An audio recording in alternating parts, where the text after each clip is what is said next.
Drage moje gledalke in dragi moji gledalci, nocoj bom posebej prijazno povabila v našo družbo tudi moške, ker se moramo teme, ki jo bomo odprli nocoj, nujno, končno lotiti skupaj. Vsem je jasno, da pri fizičnem nasilju ne prednjačimo ženske. Jaz, na primer, ne bi mogla pretepsti moškega, a ne? Mislim. No, in če sem iskrena, si tega niti ne želim in mi niti ni padlo na pamet. Samo enkrat. Enkrat pa. Enkrat pa se mi je stemnilo pred očmi. Mnogo let nazaj. Potem, ko mi je pred časom bivši razbil nos in sem videla, da me spet čakajo batine, takrat pa sem pograbila najbližji stol, tak starinski, težek, masiven stol in ga dvignila nad glavo, kot da je lahek kot peresce. Vame se je naselila neka sila, podobna čisti norosti. Daj udari, sem mu rekla, ampak vedi, da bo danes eden od naju dveh mrtev. Verjetno bom to jaz, ampak tudi ti ne boš cel. Zdaj pa grem do konca. Ni me udaril, nikoli več, ni imel priložnosti. Del svojega življenja delim z vami, ker je večino žensk, ki se jim je kaj podobnega zgodilo, preveč sram, da bi se javno izpostavile. Sram se plazi po naši lepi deželi, zaprt in 9-krat zaklenjen med naše družinske skrivnosti. Ker se večina fizično in psihično tepenih počuti krive. Da smo si res zaslužile. Da smo si same krive. Da bi lahko kadarkoli odšle, a ne? Kdo pa nas je silil? Nasilje je posebna past, iz nje ni lahko pobegniti, včasih je kot živo blato, ne uspe vsakomur zlesti ven. V Sloveniji vsak tretji zakon razpade po parih letih. Vsaka 5. ženska rada pade po stopnicah. Pogosto slišimo za femicid, intimno partnersko nasilje, ki se konča s smrtjo ženske, žene ali matere. In mi raje pogledamo stran. Ne verjamemo, dvomimo in se pretvarjamo, da se nas ne tiče. A nasilje ima mnogo obrazov in bežati nimamo kam.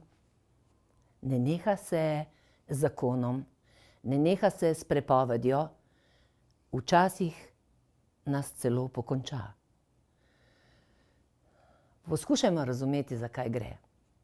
Kaj lahko naredimo, da nasilje ustavimo. Dragi moji, nocoj imam veliko družbo. Dobrodošle Maja Plas, predsednica društva SOS Telefon, Karin Škufca, magistrica psihosocialnega svetovanja in Adriana Kuči, novinarka in pisateljica, avtorica pretresljive knjige Noč, ko je preplavala reko. Drage moje, dobrodošle! Dobrodošle, hvala vam, da ste prišle. Izvolite, sedite.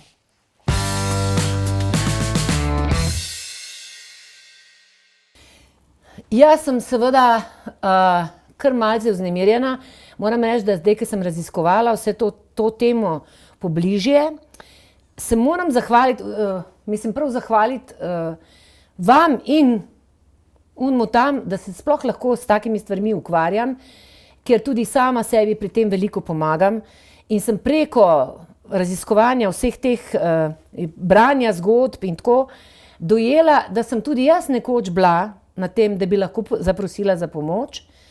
In od mene se je odvalil kamen, da sem tako nesposobna in nemogoča, ker sem se tudi jaz 100-krat vrnila. Tako da hvala. In hvala, da odpiramo neko temo, ki mislim, da ni osebna, ampak je družbeno pomembna, ne. Gre za družbo in jaz mislim, da je družba zdrava toliko, kot je zdrav njen najšibkejši člen. In Maja, najprej se bom nate obrnila, ti imaš pač tak pogled družbeni, mislim, kje smo mi pravzaprav s tem nasiljem in s temi strahotami oziroma s tem nasiljem. Kje smo mi v številkah in kako smo mi pri tem uspešni? Ja, če zavrtim, bom rekla, film nazaj, 30 let, ko sem se začela s tem področjem ukvarjati, pa primerjam z današnjimi okoliščinami, z današnjo situacijo, seveda veliko korakov naprej v smislu nekih sistemskih sprememb, zakonodaja, prepoznavanje nasilja, skratka enih mehanizmov, ki jih ni bilo, a ne. Dejstvo pa je, da seveda, a ne, vsaka žrtev, vsaka ženska, ki se ji dogaja nasilje, ki se ji zgodi nasilje v partnerski zvezi, ocenjuje svoje življenje skozi to, koliko pomoči je dobila, ali jo je dobila prav čas, ali z velikim zamikom, ali je bila obtoževana za nasilje, ki ga je povzročil nekdo drug. In tega stereotipnega gledanja, a ne, teh mitov, za katere sem mogoče imela 30 let neko idejo, da bojo danes že preseženi, tega je še zelo, zelo veliko. In včasih, ko pogledam, a ne, z neko, bom rekla, z neko idealno predstavo, ki bi morali biti, seveda smo daleč, daleč od tega, na žalost. Želim si, da današnji pogovor izzveni v nekem vendarle pozitivnem, a ne, duhu, ker skozi, a ne, naš pogovor pravzaprav lahko sporočimo zelo veliko tudi pozitivnega, ampak hkrati, a ne, z zavedanjem, da imamo kot družba še ogromno za narediti. Adriana, jaz na primer se prav nič ne počutim dobro, kadar se ženskam in se pravi zlorabljenim ženskam, posiljenimi, fizično in psihično maltretiranimi govori žrtev, ne. Ampak v bistvu so žrtve in ne razumem, mislim, od kod se zdaj na novo pojavlja nek dvom, da mi nismo žrtve in da so na primer moški, se vendar vemo, zato sem tudi to povedala, fizične so razlike, se mislim, koga pa jaz pretepla, lahko, koga, ne. In na drugi strani se kar naenkrat, ker bi rada to takoj na začetku oddaje razčistila, pojavlja, češ, da se mi delamo uboge in da so žrtve pravzaprav moški. Ne vsi, ker mislim, da mi zdrave moške v tem boju rabimo, a ne? Absolutno jih potrebujemo. Mislim, da je ta govorjenje, da se ženske delajo žrtve, da je to samo še ena izmed manipulacij, s katerim se srečujejo ženske, ki so žrtve nasilja in družba nasplošno. Ker velikokrat se bo zgodilo, tudi če se pogovarjate o družbi, v kateri ljudje se niso srečevali osebno z nasiljem, se bo zgodilo, da slišite iskanje opravičila, zakaj je do tega nasilja prišlo. Ona je bila takšna, ona je naredila to velikokrat.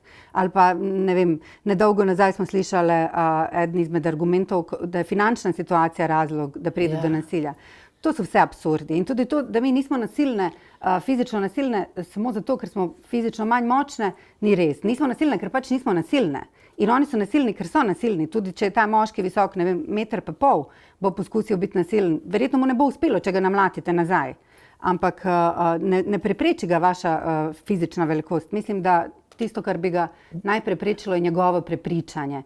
Ključ vsega je, da razumemo, da ti moški velikokrat niso bolni, da oni ne zdravijo svojo travmo iz otroštva, ker vsi imamo travme iz otroštva, takšne ali drugačne, da je to njihovo prepričanje. Ta moški, ki udari žensko, ne bo udaril policista, ko ga ustavi, pa mu reče, zdaj si povozil v rdečo luč. Ne bo udaril svojega šefa, zato ker mu ni dovolil iti na dopust, ko se je odločil. Ženo pa bo. Zato ker verjame, da bo nekaznovano šel skozi cel ta proces in verjetno bo nekaznovano šel, ker če je prvič oprostila, bo še drugič, bo tretjič, ona bo iskala razloge, zakaj se trudi oprostiti, bo iskala razloge, da opraviči njegove dejanja, on pa se odloči početi to, kar počne. Torej, to je osebna odločitev, to je njegovo prepričanje, ne gre za nobeno bolezen, gre za družbeno deviacijo, ki jo dobivamo zaradi patriarhalne vzgoje, tako bom rekla, ker verjamem, da je to glavni razlog za to. In ženske nismo nasilne in veliko manj smo nasilne in ne moremo govoriti o enakih razmerjih, ker je to, meni tudi to zelo gre na živce, ko slišim, da saj so ženske, tudi jaz so. Ampak če govorimo o procentih, je smešno. Lahko, tudi ta knjiga, ko jo Karin ima pri sebi, Laundi Bancroft, zakaj to počne, govori točno o tem, da je brezsmiselno sploh govoriti o obeh spolih, ker je veliko več moških, ki so fizično nasilni in določenim stvarem je potrebno dati ime brez neke lažne politične korektnosti. Ampak če bi ob naše rame stopili zdravi moški in rekli drugemu moškemu, tega pa se ne dela. Mislim, jaz se spomnim, v moji mladosti so govorili, moj dedek je govoril, ženski in otrok se ne tepe, šibkejšega ne smeš napasti. Mislim, to so bile neke vrednote, kaj pa zdaj? Mislim, zdaj je pa nasilja vse več. Karin, kakšno nasilje vse poznamo? Oziroma, kaj se zdaj dogaja s tem?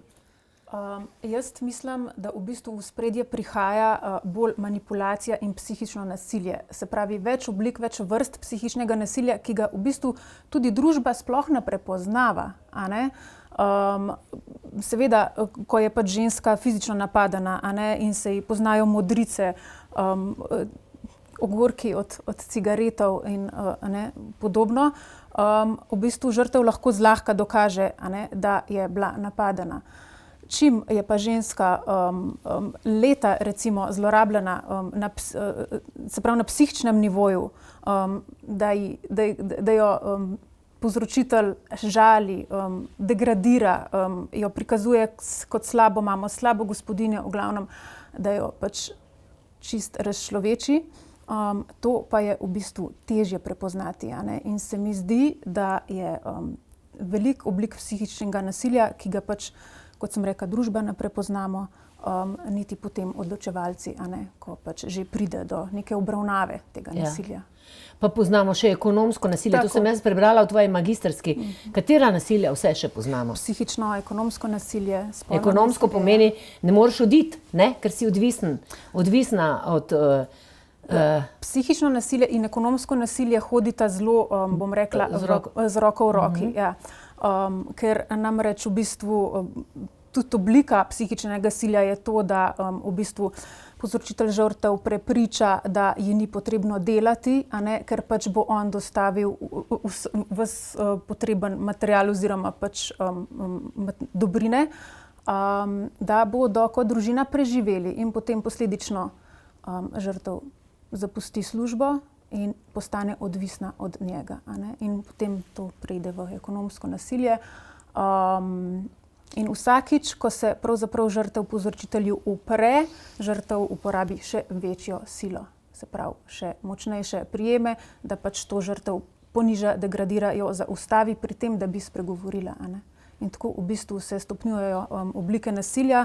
Fizično nasilje je pač najhujše in nažalost pač lahko pripelje tudi do femicida.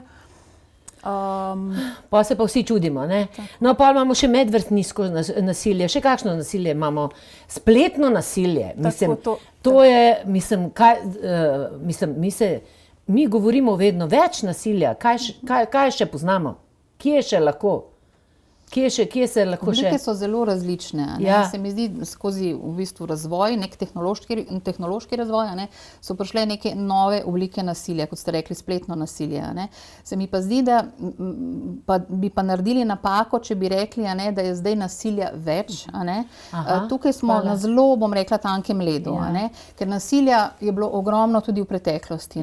Vemo, da naše babice so doživljale dnevna posilstva, pa se o tem niti ni govorilo. Ja, vidiš, kako ti zdrsne zdrsne ti neka trditev, ki jo v naslednjem trenutku, mislim, logično vidiš, da ne drži. Zato moramo res razmišljati in paziti, kaj govorimo. Oprosti, da sem te prekinila, prosim, če nadaljuješ. Ja, razmišljam o tem, kako je pomembno pravzaprav, da se zavedamo, da nasilje je prisotno pravzaprav skozi celotno zgodovino in da v veliki večini primerov, ko govorimo o družinah, so dejansko žrtve, če tako rečem, najšibkejši, ženske in otroci, čeprav dobro vemo, da smo ženske zelo močni členi.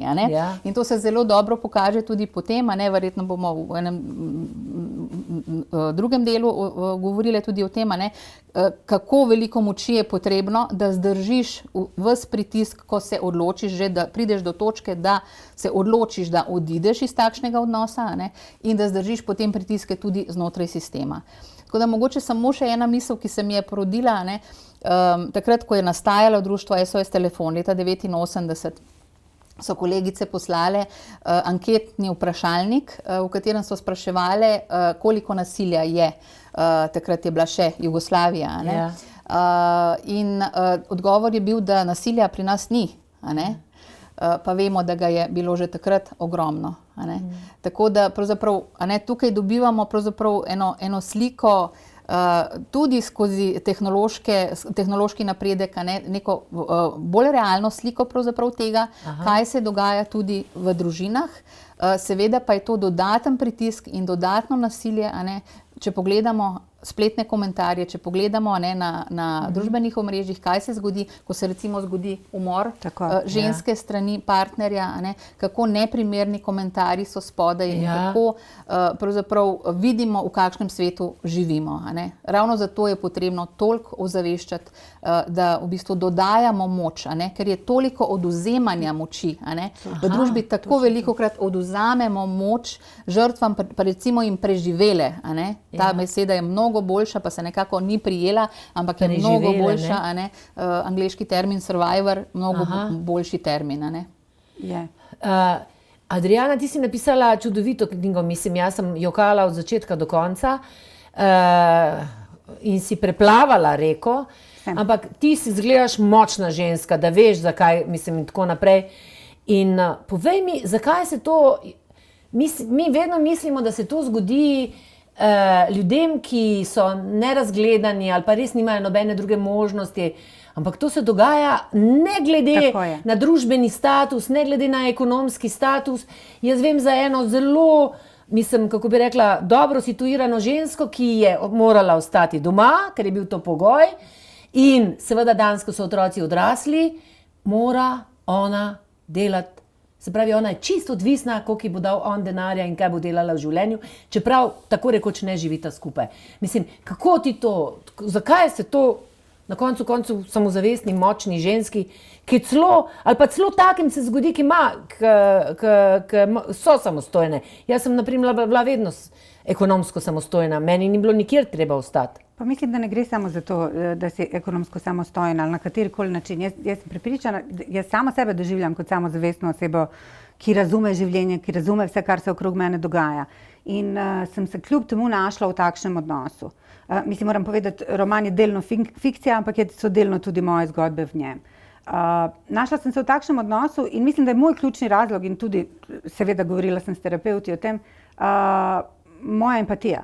Moj ključni problem je bil v tem, da sem jaz poskušala rešiti osebo, razumeti, zaradi česa se on tako obnaša. Vsi nasilneži na tem svetu, sam tega ne vemo, dokler ne pridemo v odnos z nasilno osebo, se znajo zelo lepo opravičevati potem. Vsi znajo zelo lepo jokcati in vsi znajo zelo lepo obrazložiti, kako je prišlo do tega, kar je naredil. Sam tega pač ne veš, ne? Ti se najdeš v takšnem odnosu, imaš tega svojega nesrečnega nasilneža in to je prvič, da se srečaš s takšno situacijo, ne? Ker predtem te niti ne zanima. Če prebereš, ne vem, knjigo Noč, ko je preplavala reko in nič o tem ne veš, rečeš, kako je hudo bilo, puf, in pozabiš, ne boš prepoznal te finese, ne? Ne boš razumel, zaradi česa pride do tega.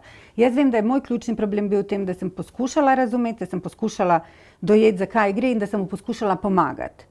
Ker on je bil maltretiran kot otrok. To pa rade ženske delamo, ne pomagamo. Točno, ta neka mama se v nas budi, ta neka empatija in poskus, da nekomu pomagaš. In zato se jaz še zdaj jezim. Včeraj sem prebrala članek terapevtkinje, ki je razlagala o tem, kako so vsa neprimerna obnašanja pravzaprav klic na pomoč, kar absolutno drži.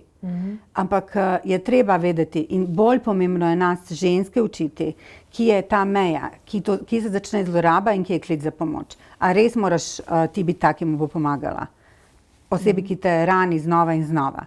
Ne, absolutno ne rabiš. In to je trenutek, v katerem padeš v to, v katerem sem jaz padla v to past. Ampak verjamem, da druge ženske imajo druge razloge, ne? Tudi ekonomske. In tudi ta občutek, da to, kar ste rekli, vsi te doživljajo kot žensko, ki ve, kaj se dogaja, žensko, ki vlada na nek način s tem svojim življenjem. Potem pa je zelo težko priti iz te vloge v eno drugo vlogo in reči, veš, kaj jaz resnično ne vem, kako naj živim naprej to svoje življenje, ker sem konstantno izložena maltretiranju. Evo temu, če me Karin prej govorila, od psihičnega do fizičnega, ne? Zelo težko je spremeniti to pozicijo, posebej, ko poskusiš in prvič se najdeš v poziciji, da ti nekdo reče, ti, ma daj no, pa daj, zakaj pa ostajaš v takem odnosu? Ja. Poslušaj, zakaj ga nazaj ne udariš? In potem se ta kaos v tebi začne dogajati in dogaja se to, kar je Maja rekla, vzame se ti moč. Vzame se ti moč, ti resnično potrebuješ v tej situaciji, kar si verjetno najbolj ranljiv v življenju. Dvomim, da obstaja kaj hujšega od trenutka, ko se odločiš iti ven iz nasilnega odnosa, pa to govorim kot človek, ki je vojno preživel.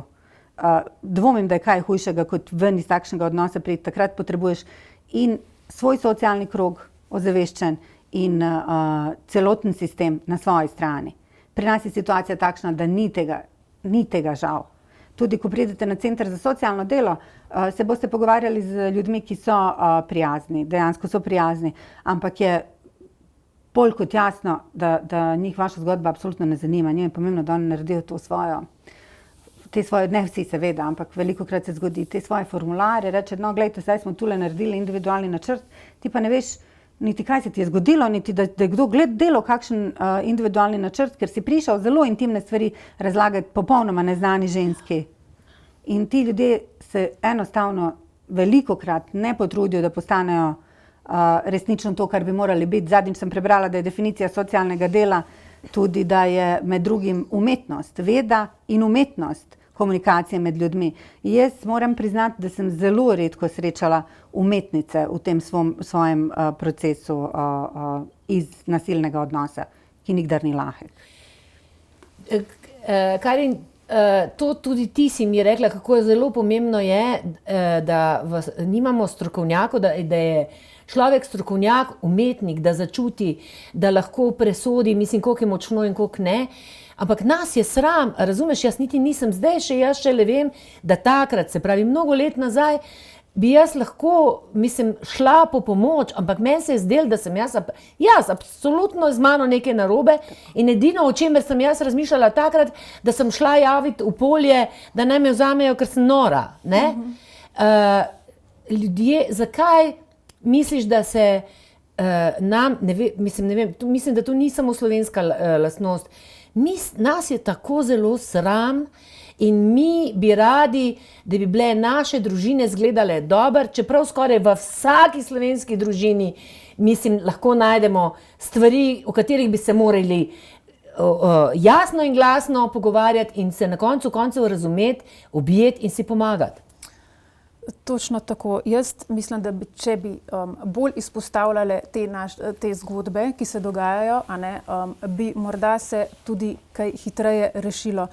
Zdaj, jaz sem tudi v svoji magistrski ugotavljala, da v bistvu so moje sogovornice pravzaprav v večini naletele na zaprta vrata, na gluha ušesa. Kot je Adriana rekla, ženska, ko pride prijaviti nasilje, se pravi, ko se obrne na centre za socialno delo, na policijo, oni so prvi v vrsti, ki bi morali postopati z empatijo in ne delati sodb vnaprej. Kaj pa oni vejo, kaj se tej ženski dogajali in koliko časa že, mogoče tudi ne zna pravilno povedati, ker je v stresu, ker je v šoku, ker se je odločila svoje najbolj intimne stvari, nasilje, ki se dogaja nad njo in otroci, velikokrat tudi razložiti, razlagati nekemu neznancu. In ta ji reče, gospa, glejte, če vas ni udaril, nič ne moramo narediti, pridite, ko vas bo. In se mi zdi, da v bistvu pri tem prvem koraku, ko se žrtev res odloči povedati na glas, je zelo pomembno, na kakšnega posameznika naletijo, da ne doživi ponovno sekundarne viktimizacije v bistvu, Ponovno jo oni tam v bistvu viktimizirajo z vprašanji, z dvomi, z podobnimi reakcijami, neprimernimi. Maja, ti imaš verjetno, jaz vas vse tikam, se upravičujem, verjetno neskončno veliko izkušenj, ker ljudje pokličejo in tako naprej. Kako tam pri vas, mislim, ali si zapisujete zgodbe, oziroma kako gre to, halo, jaz, mislim, kako sploh to gre, kako pomagate, verjetno drugače kot te institucije, oziroma se delujete z institucijami, svetujete komu, kako to gre? Seveda, v prvi vrsti je nujen pravzaprav ta nek celovit, koordiniran pristop, kjer še nismo, čeprav zelo veliko delamo na tem. Kaj to pomeni? Da vse institucije, nevladne organizacije stopimo skupaj in da se sistem zavrti.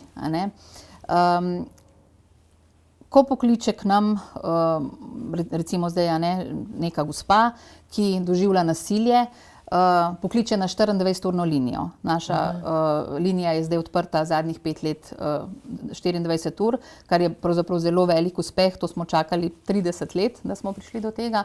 Se pravi, lahko pokliče tudi sredi noči. In včasih niti ne vedo, kaj točno se jim dogaja. Raziskujejo skupaj s svetovalko. Svetovalka se oglasi, SOS telefon, prosim. Vedno se oglasi ženska, ker gre za pomoč ženskam.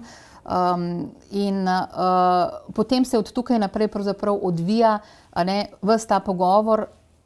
Prvo, kar pa preverimo seveda pa je, ali je situacija akutna, a gre mogoče za trenutno nasilje, kjer je potrebno poklicati policijo, kjer je potrebno vključiti druge inštitucije. In če se lahko v miru pogovarja, potem ta pogovor lahko traja dlje časa. In potem seveda jih usmerimo tudi na druge oblike pomoči. Na varne hiše, tudi v okviru našega društva 2 delujeta, na osebno svetovanje, tudi to je v okviru naše nevladne organizacije. In to je zastonj celo. Tako, zastonj. Danes moraš vsako svetovanje plačati in tako naprej. Mene velikokrat vprašajo. Moram reči, da tukaj je država naredila veliko. V zadnjih desetletjih veliko posluha je za te programe, ker so nujno potrebni. Mi nismo samo neka dopolnitev, ampak smo včasih res neka baza, kljub temu, da seveda nimamo javnih pooblastil, kar ima Center za socialno delo, na primer. Ampak ravno to sodelovanje, včasih nas mogoče kot nevladno organizacijo vidijo kot nekoga, ki je, bom rekla, nek naporen člen v sami zgodbi. Ampak nujno je opozoriti na tiste dele, ki jih mogoče samo mi slišimo, ko se usedemo z gospo, ko pride recimo na osebno svetovanje in ko v tisti uri, ki je namenjena samo njej, pove neke podrobnosti, ki jih morda na instituciji ne zmore povedati. Zato je tako pomembno zagovorništvo, spremstvo na institucije, da nekdo gre s tabo, da nekdo reče, lejte, še tole mogoče, ste meni povedala, dajte še to omeniti. Kako je ta del pomemben. In seveda je pomembno, kako se oseba na drugi strani odziva. Ženske običajno povedo, da če je bil ta prvi odziv negativen, z dvomom, z nekim občutkom, da se ji ne verjame, se je zaprla za naslednjih nekaj let. In se ustavi tukaj proces, ki bi se lahko začel in včasih privede tudi do najhujših možnih izhodov. Kako pa ti to čisto osebno prenašaš? Ti to desetletja poslušaš te zgodbe. Mislim, kako to prenašaš oziroma mislim, kako to razumeš? Kaj zate je nasilje? Tako čisto osebno. Ja, jaz bom rekla tako, meni izjemno veliko pomaga to, da negujem medosebne odnose, se pravi odnose, v katere vstopam v privatni sferi, v službi, da skrbimo za neko higieno odnosov, da tudi takrat, ko se nekaj zaplete, poskušamo odplesti, in da se čim bolj razumemo in da nekako je ta podpora, se pravi od intervizij, supervizij, lastnih terapij, ogromno je tega nekega dela na sebi. pravzaprav da uravnotežiš, a ne, ker kljub vsemu, a ne, jaz še vedno verjamem, da je večina ljudi na tem svetu dobrih in večina moških v redu in nenasilnih, a ne.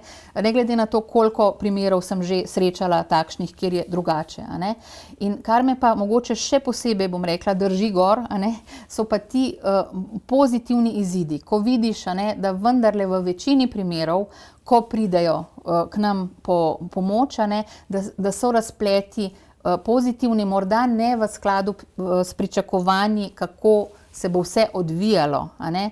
Ampak na koncu, kot ti gospa reče, ne, bili ste ob meni, a ne? To je ogromno štelo, a ne? Čeprav je bilo veliko tistih minusov, ko ljudje vmes niso razumeli, ko ne vem, ni prišlo do obsodbe, ko so se zgodile stvari, ki so bile znotraj sistema nerodno skomunicirane, nepravilno, a ne? Ampak vendarle, a ne, to, da je nekdo ob tebi, se pravi tista priča, da tako rečem, a ne, ki je ob tebi, ki ve, kaj se ti dogaja, a ne? In to so vse stvari, ki te potem napolnijo, da greš lahko naprej, a ne. Karmen, zakaj si pa, naprimer, ženske, če govorimo zdaj, zakaj si ženske ne pomagamo med sabo? Vse se ženske veliko pogovarjamo. Mislim, česa se bojimo, oziroma zakaj se ne podpiramo? Namreč, a nočemo videti, da je neka ženska nesrečna, ali pa, naprimer, kako odreagirati tudi takrat. Jaz, ko sem se naprimer tako vračala, jaz ti moram povedati, mene na koncu moje prijateljice niso pustile več karkoli govoriti. Pa sem bila pa res sama. In pa sem se obrnila, ker nisem imela več komu kaj povedati, obrnila na sina, da sem z njim se pogovarjala in na njega prevalila breme, ki ga ne bi smela, ne?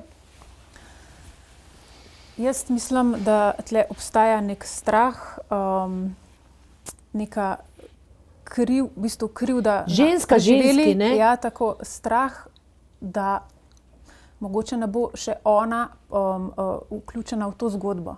Ker še vedno se mi zdi, da nekako vlada prepričanje, da je to neka zadeva, ki vlada med 4 stenami, da pa ni to družbeni problem, pa je.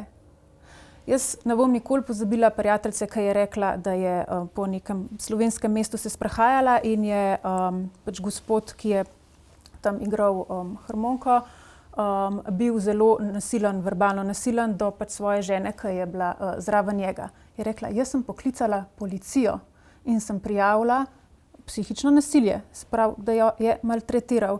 Pa sem rekla, a pa si to anonimno naredila? Ne, z imenom pa priimkom.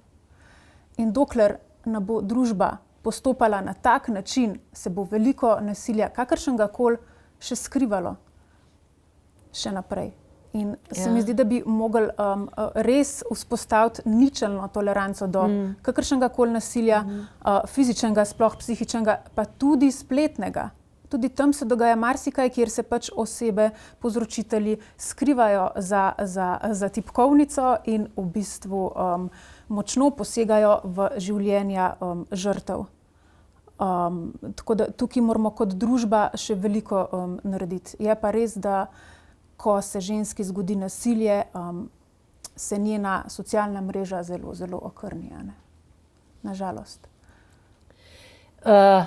Tele okostnjake težko vlečemo iz omar svojih družin, ne? Adriana? Absolutno, samo jaz mislim tudi, da glede žensk in pomoči ženskam, da tudi velikokrat gre za to, da nimamo znanja dejansko, kot družba, nimamo znanja.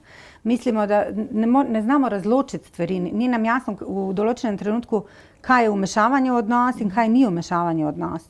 Jaz sem leto nazaj imela en nastop, literarni nastop, v katerem sem točno to celi publiki poskušala dopovedati. Vmešavati se nujno. Ne govori mi, da se ne moreš vmešavati. Zakaj se ne bi vmešaval? Vmešavaš se v to, ko gre soseda pa opaziš, da ima novo barvo lasov. Rečeš, danes pa imaš stikle, danes si pa to. To vse gre, ne? Ko pa vidiš modrico, takrat si tiho in obrneš glavo. Ko slišiš iz stanovanja sosednega, da tudi, jaz vem, da sem jaz tudi takšna ženska bila, ko bi v tem trenutku, če bi me kdo vprašal, hočeš, da jaz prijavim, rekla ne. Ne, pusti, ne vmešavaj se. Zato se to žrtve oziroma preživele, ta beseda mi je zelo všeč, Maja. Preživele bomo poskusili to uveljaviti. Zato se te preživele to ne vpraša. Ne vprašaš se, če boš prijavil, ampak prijaviš, pokličeš enkrat, pokličeš drugič, pokličeš 100-krat in enkrat nekaj malega boš spremenil. To so edini načini, da spreminjamo družbo. Če pogledamo, ne vem, 70 let v določenih državah v Evropi ženske še vedno niso mogle voliti. Zdaj pa nam je to nezamisljivo. Ne moremo si predstavljati, kaj takega. Ja. Družba se spreminja z malimi koraki, ampak se spreminja. In moramo na tem ustrajati, insistirati konstantno, da to pridobimo in da pridobimo na svojo stran, tako kot ste na začetku rekli, moške, ki niso nasilni. Ker je pomembno, da vsi nasilni moški slišijo nekoga. Moškega slišijo, da mu moški reče, stari, to se ne dela. Ne? Tako. Ja. In tu obstaja možnost, da točno to poved, ki ste vi zdaj povedali, stari, to se ne dela, koliko 5 besed, bojo slišali veliko prej kot vse nas 4, ko tu sedimo in nekaj znanja o tem imamo in nekako smo se s tem ukvarjali. Veliko prej bojo slišali tega moškega s to 5 besedno povedjo kot nas. In zato je pomembno, da so ti moški na naši strani. Da na strani zdrave družbe, bom rekla, ne na naši strani. Ne na naši strani, zdrave družbe. Ker ne obstaja naša stran in njihova stran. In zato se treba zelo, zelo boriti proti temu. Tudi ženske, ki se velikokrat najdejo v sodnem sistemu, ne vejo, zakaj gre. Popolnoma so neizobražene mislim, one verjetno razumejo zakone in znajo to prebirati, za kar so dobile diplomo, ampak so neizobražene za komunikacijo z žrtvijo, s komunikacijo za preživelo, bomo rekli. Nimajo dovolj znanja, da bi na pravi način pristopili. In te ženske, med katerimi sem tudi sama bila, zelo težko spregovorijo. In tudi, ko spregovorijo, zelo težko te besede grejo ven. Lahko govorijo o nečem drugem. Evo, vidite, jaz rada govorim. Lahko bi govorila o čevljih in o make-upu, koliko čete, tudi v teh časih, ampak o nasilju ne bi. In to je treba biti sposoben prepoznati. Da ne obstaja tip ženske, ki se najde v nasilnem odnosu. Torej, to ne obstaja. To sem hodila vprašati, ker si vedno misliš, da si ti kriv, mogoče si pa imaš ti kakšne psihične probleme, pa si sprovocirala z nekim... Ampak mislim, da je ključno, da razumemo, da nikdar preživela ni kriva. Karkoli ti narediš, ne moreš biti odgovoren za njegovo obnašanje. Verjamem, da se tudi vsi ljudje se kdaj slabo obnašajo. Ne? Mislim, prideš v določeno situacijo, ko bi odreagiral boljše, če bi imel še eno priložnost, ampak je nimaš. Samo nasilje nikdar ni opravičljivo z obnašanjem druge osebe. Jaz slišim, to so pa zdaj spet moje izkušnje, Maja, izjemno slabe odzive, se pravi, kako pomagajo inštitucije, predvsem pa sodišč, zgodbe, grozljive zgodbe, kjer ženska, mislim,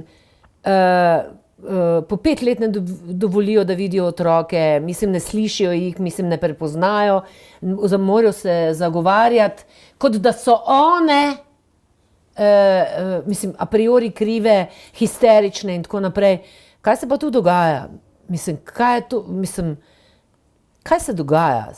A so sodnice, a so vsi ti ljudje, ki se naj bi s tem ukvarjali, v resnici usposobljeni prepoznati, slišati in videti in biti, kako bi slediti pravici oziroma pomagati nekomu, ki je preživel komaj? Jaz mislim, da je vse skupaj zelo povezano s tem, o čemer si ti prej govorila, se pravi z dovolj znanja. Ker gre za izjemno kompleksno področje. Morda ravno zaradi tega, ker se zelo veliko govori o nasilju v družini, imamo občutek, da kar vsi vse vemo. Ampak ta kompleksnost odnosov, ki je zadej, zakaj žrtev tole, pa bom tudi jaz zdaj bolj pazljiva, preživela toliko časa, vztraja, kako, da ne zbere prej poguma, koliko je tukaj faktorjev, ki jo držijo nazaj. In seveda, ko se znajde v sistemu, konkretno, jaz velikokrat razmišljam o ženskah, ki pridejo v svetovanje, kako zelo so šokirane nad tem, ko pričakujejo, da bo sistem nekako jih, eno je usmerjal, drugo pa tudi podprl v teh njihovih prizadevanjih, da bojo zaščitile in sebe in svoje otroke. V nekem trenutku, kot da se nasilje izgubi, O tem se nekako ne govori več, a ne, sploh ko pridemo do družinskega sodišča, a ne, kjer je tako zelo, bom rekla, kar naenkrat pomembno, da tudi ta oče, ki tudi prej seveda ni opravljal svoje naloge na način, kot bi jo moral, je viden kot oseba, ki mora imeti stik z otrokom, a ne, tukaj se korist otroka kar pozabi, a ne, in se veliko prevečkrat gleda na koristi očeta, ki v tem trenutku nima stika, a ne. Ker se je pač mama umaknila zaradi nasilja in v bistvu to sem hotela povedati, a ne, ta šok pravzaprav, a ne, žensk, ko vstopijo v sistem, ko naredijo vse v skladu s tem, a ne, kar so jim naročili na centru za socialno delo, kar so jim rekli na policiji, pa je potem pravzaprav en obrat se zgodi, a ne, sploh na sodiščih je zelo velikokrat, a ne, slišati potem, a ne, da se počuti, kot da je ona kriva za to, kar se je zgodilo. In to je pravzaprav nekaj zelo žalostnega in tragičnega, a ne, ker se zgodi ponovna viktimizacija, a ne, mi reviktimiziramo, a ne, te naše žrtve, ki so zbrale pogum, da so prijavile nasilje ali pa je nekdo drug za njih prijavil, a ne, in se potem tako veliko dvoma, a ne, zaseje v to njihovo zgodbo. Jaz mislim, da je to zelo povezano z nekimi pričakovanji družbenimi, a ne, do žensk, kakšne bi morale biti še vedno, a ne, patriarhat je še vedno prisoten, čeprav, a ne, mislimo, da smo že zelo daleč, pa smo daleč. Če zelo mislim, če malo pobližje pogledaš, vidiš, da smo mogoče par korakov naprej, malo si Shakespearea preberemo 500 let nazaj, pa primerjamo, kaj bistvenega razlika. Ni, čeprav izgleda na zunaj, da je, ne. Tako. In težava se mi zdi, da je v tem, a ne, ker se dela potem konkretna škoda konkretnim ljudem, a ne. Mi lahko imamo neka osebna lastna prepričanja, a ne, ampak ko pa govorimo o varnosti oseb, varnosti žensk in otrok, pa ne bi smelo to biti povezano z nekim lastnim osebnim prepričanjem, kakšna je vloga ženske, moškega v družbi, a ne. Ampak seveda te stvari so povezane, a ne, in tudi v sodstvu, a ne, bi po mojem vsakdo moral pretresti pri sebi odnos do nasilja, do spolnih vlog in tako naprej, a ne. To vse vpliva na nas na nezavednem nivoju, a ne. Ja, dolga pot nas še čaka, glede na to, bi rada rekla, da naprimer, če že končno zbereš, kolikokrat 7-krat se vračaš, najmanj 7-krat, ne? In pol se veš, vsakokrat te je manj, ker te je tako sram, da ne zmoreš. In pol, ko končno greš iz nekega odnosa, to še vedno ni konc. Absolutno ne. Jaz, če sklepamo po zgodbah, a ne, recimo v knjigi V njeni koži je... Ja, to ste vi izdali, ne? Pokaži in zdaj je ponatis, ne? Tako, zdaj čakamo. Adriana, ti pa upam tudi, da reč svoji tele založbene naredijo ponatis. Ja, veliko zgodb... Umko pa jih ima, ne, tele še? Ja, ima. Ma še, ja. Ma, preverjeno. Veliko je zgodb, ne, ki se pač ne dogajajo 30 let nazaj, ampak se dogajajo zdaj, ta trenutek. In v bistvu v teh zgodbah lahko najdemo izpovedi preživelih, ki govorijo, da jih sodišče ne sliši, a ne, da jih v bistvu obremeni še z dodatno to vlogo, da morajo pa le narediti vse za to, da bodo stiki stekli. Ampak, a veste, otrok stike ne zavrača zaradi tega, ker mati odtujuje otroke od očeta, ampak zato, ker je otrok doživel nasilje in je to pač njegova reakcija na to dogajanje doma, nad mamo, nad njim, a ne. In v bistvu tlele pač moramo omeniti, a ne, sindrom utujevanja, ki je pač zelo, bom rekla, na žalost popularen v tem, da povzročitelji v bistvu uporabljajo ga pri tem, da vso krivdo in odgovornost za to, da stiki ne gredo, preložijo na mame, a ne, njihovih otrok, se pravi na preživele. Ampak jaz vem, da tudi, naprimer, se zgodi, da mama 3 otrok ne more videti svojih otrok, ker je to tak pritisk z moške strani tudi. Ja, veliko jih je. Ti moški so v večini, tako bom rekel, v večini, pač ne vsi, zelo dobri manipulatorji in v bistvu to zelo dobro izkoriščajo na sodiščih, ki se ravno v tem kontekstu pač prikazujejo kot zelo skrbni starši, v resnici se pa v ozadju za 4 stenami dogajajo nasprotne stvari. Zdaj te bom prekinila. Ko sem jaz se razšla s tem partnerjem, mislim, to je moja edina izkušnja, ker od takrat naprej sem se jaz vsem tem izogibala in so, kje bo najin sin, pri kom bo ostal, jasno je bilo, čist jasno, da bo pri meni, ampak on se je oblekel v Murino obleko, nikoli ne bom pozabila. Jaz sem 10 minut zamudila, ker sem bila na generalki, s katere jaz ne morem kar tako oditi. In ko sem pritekla tja na socialno, na CSUD, so me gledali kot najbolj zmešano mamo na svetu.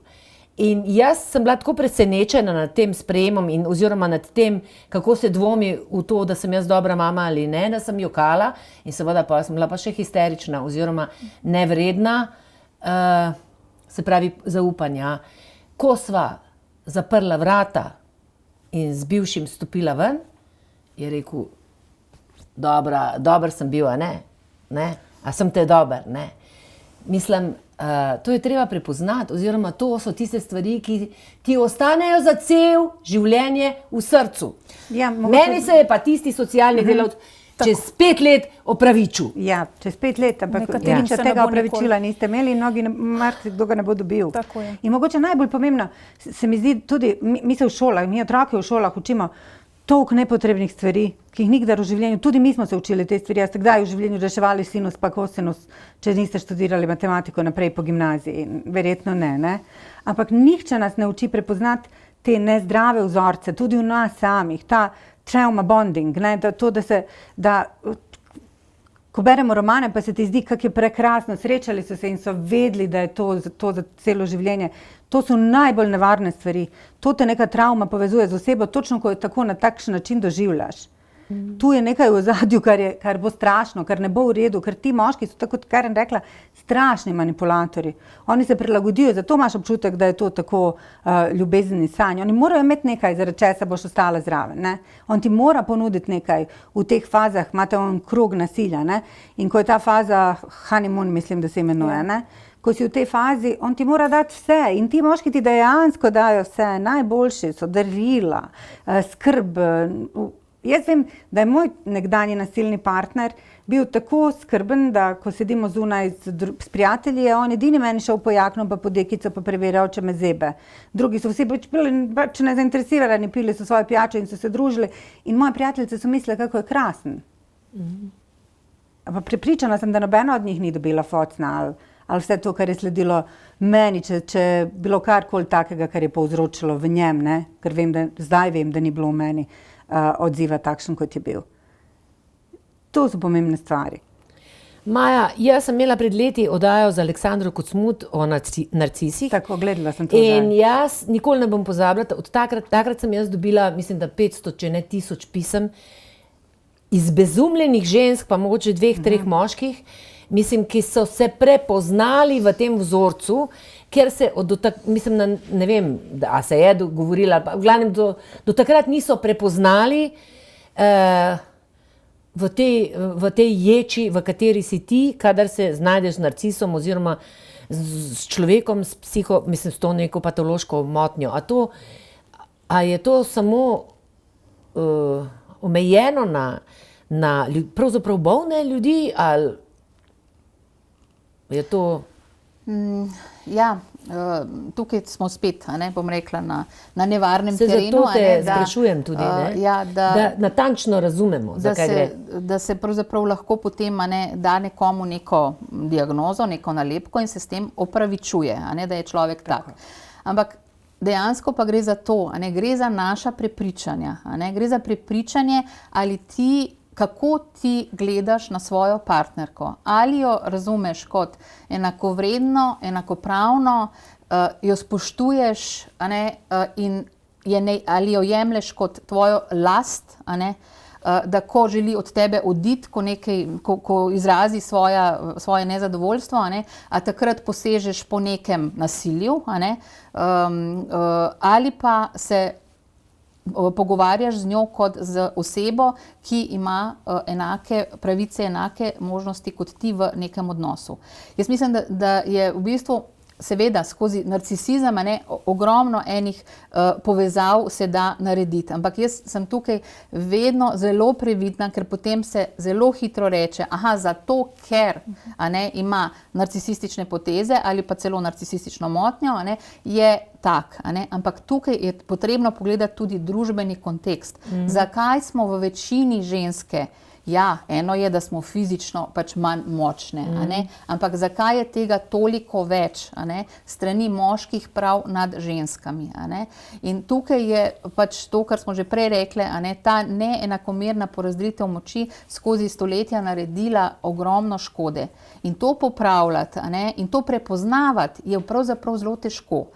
In se mi zdi, da ravno ta kontekst včasih ali pa večinoma pozabimo, odmislimo, pa je tako pomembno ga misliti, ko se pogovarjamo prav o intimno-partnerskem razmerju. Ker če bo moški dojemal svojo partnerko kot lastnino, kot nekoga, ki ga lahko izgradi, kot nekoga, ki ga lahko po svoji, volji oblikuje, svojih prepričanjih in tako naprej, pričakovanjih, je mnogo več možnosti, da bo ta moški stopnjeval nasilje in seveda z lastnim nekim načinom, ki ga pa ima potem navzven, bo pa zelo dobro prepričal inštitucije, sosede, prijatelje in tako naprej. In potem vsi rečejo, pa kako se ni nič videlo, tako krasna družina.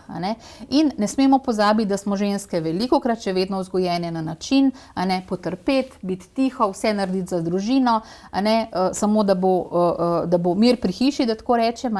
In seveda, ko spregovorimo, je potem odziv na drugi strani, kako pa to, sej gospa, zakaj pa niste že prej povedala.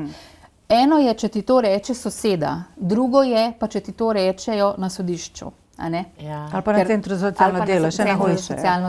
Jaz sicer moram reči, da jaz ne bi res metala vse v isti koš, ker je ogromno tudi dobrih zgodb in ljudi, ki imajo ogromno znanja, ki pristopajo na prave načine, bom rekla, ampak to bi moralo biti pravilo. Ne pa izjema. Jaz sem zasledila, meni so sinovi na to opozorili, hvala Bogu, jaz sem jih vzgojila, to pa res ne bojo počeli, ampak so me opozorili v smislu, kako so mladi fantje v stiski in potem, da obstajajo celo neki forumi, tako več tisoč glavi, fantovski oziroma moški forumi, kjer se moški zbirajo, se pravi zdaj v tem času, in se izmenjujejo nasvete, kako čim bolj okrog prinesti žensko, kaj narediti na sodišču, kaj reči to, kako v bistvu zminirati enakovrednost. In jaz sem šla pa to pogledati, ker so mi oni pokazali, jaz nisem mogla verjeti, a je to možno, a to zdaj v 21. stoletju jaz gledam, kam smo pa mi, kaj pa se dogaja, kako si ti to razlagaš? Kam pa gre družba, ne? To je vprašanje, ko si ga pol zastavljamo. Zdaj smo ravno kar slišali, pomembno je, da mi sodelujemo in da smo enakovredni, da vemo, da je vsak izmed nas vreden in da nisi ti nič več vredna in da me ti lahko tepeš ali pa da me ti lahko maltretiraš. Ampak to bi moglo biti nekaj, kar imamo od vrtca. Veliko bolj od vrtca ne bo vas ubilo to, da ne veste, kdo je bil celjski knez, ne vem v katerem času, ampak če ne prepoznaš nasilneža, lahko zelo hitro končaš življenje, če končaš z njim v razmerju.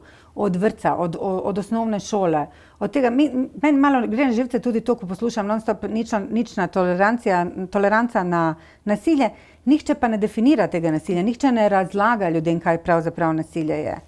Mi tega nimamo niti med osnovnošolci, zdaj govorimo o medvrstniškem nasilju. Ja, ampak vse, kar jim damo je to, ne smeš biti neprijazen do drugih ljudi. Ti. Gremo se učiti o tem. Naj bo to eno od osnovnih predmetov, naj bo bolj pomemben kot matematika, ker dejansko za življenje je, da ne bo kdo pomislil, da imam kaj proti matematiki, nimam. Naj bo tudi bolj pomembno od angleščine pa slovenščine, evo. Ampak to so stvari, ki so veščine za življenje, ki jih potrebuješ. In kot moški, da razumeš, zakaj je ta punčka enakopravna. Jaz moram povedati, jaz prihajam iz Sarajeva, iz Bosne. Prišla sem v Slovenijo, ko sem bila stara 30, malo več, 31.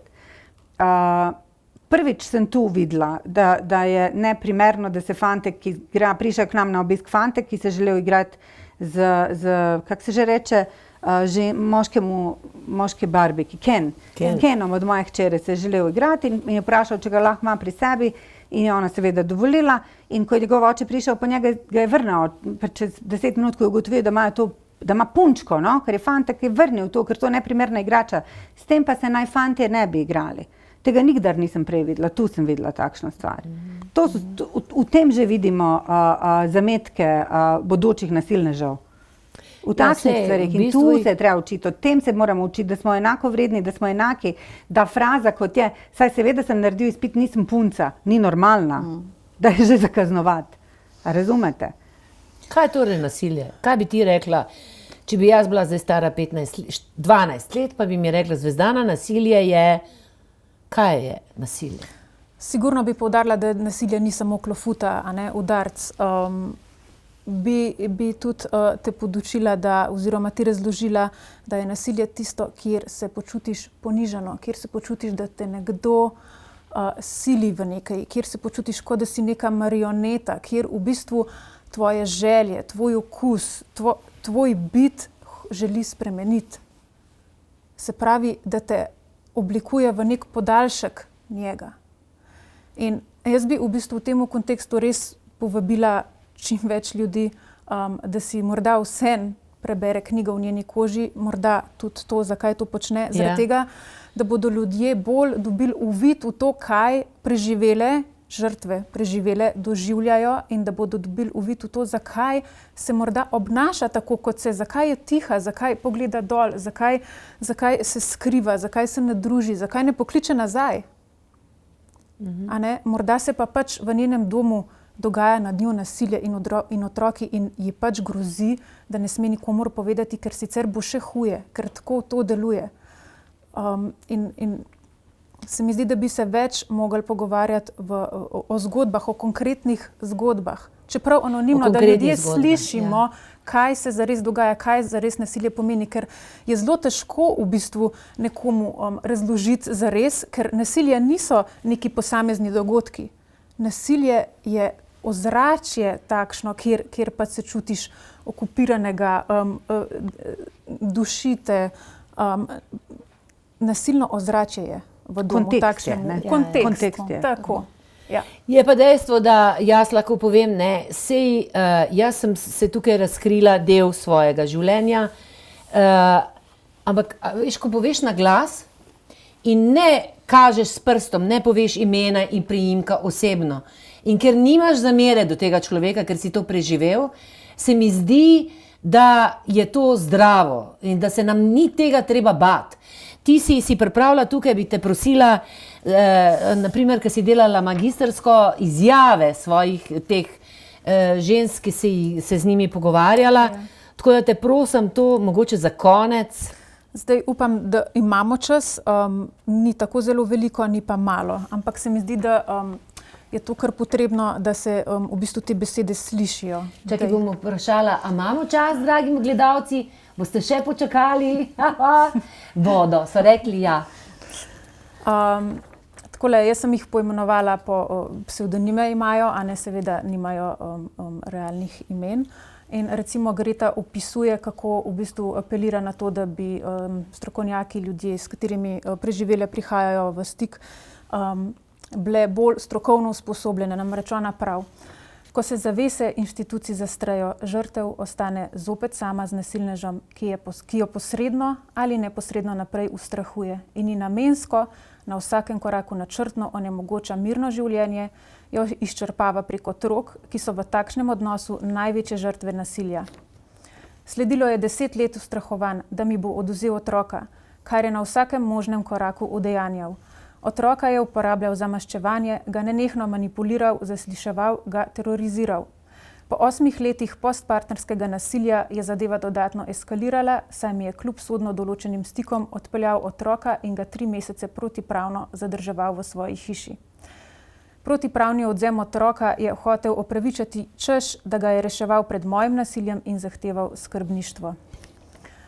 Greta tukaj še doda, da vidi pomanjkljivosti predvsem v tem, da osebje na inštitucijah ni strokovno usposobljeno, da bi prepoznalo elemente psihičnega nasilja in manipulacije. Da je žrtev prepuščena sreči ali nesreči, na koga bo tekom postopkov naletela. In to se ne bi smelo dogajati. Potem bi pa v bistvu prebrala še eno izjavo, ki močno apelira na našo družbo, in je zelo pomenljiva. Punca, ženska, mamica naredi v tistem trenutku, kar največ zna in zmore. In pika. Ugriznite se v jezik, preden vprašate, zakaj ni nekaj naredila tako ali drugače. Zakaj ni odšla?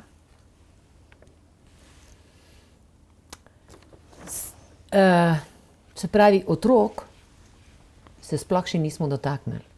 Punce, še enkrat se vidimo. Prav? Zdaj bom pa še jaz iz svoje knjige, se pravi en delček pesmi od Aleksandre Kucmut, ki sem jo objavila, tudi prebrala in je tudi pomenljiv za konec. Samo delček. Ne veš, da sem ženska. Misliš, da sem poleno? In Bog mi pomagaj. Včasih zato še vedno razpadem na trske.